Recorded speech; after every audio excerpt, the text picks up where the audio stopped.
তো বাংলাদেশের ইমুন্না আলগার করে আলগা হগলের নতুন সুরে গান শুরু হয়েছে।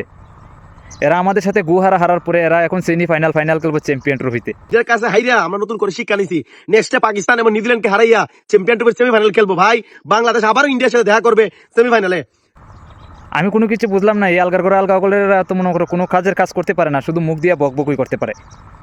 এই বাংলাদেশি যতটা আলগার করে আলগা হগল আছে এরা শুধু খালি মুখ দিয়ে ফেরফিরি করতে পারে, কাজের কোনো দিক দিয়েই নাই।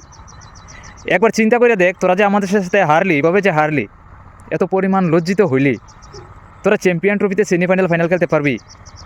আমাদের জাসপ্রীত বুমরা নাই, আশুদীপ সিং নাই, এখানে হার্ষিত রানা আর মোহাম্মদ শামির নিয়ে তোদেরকে হারাই দিছি।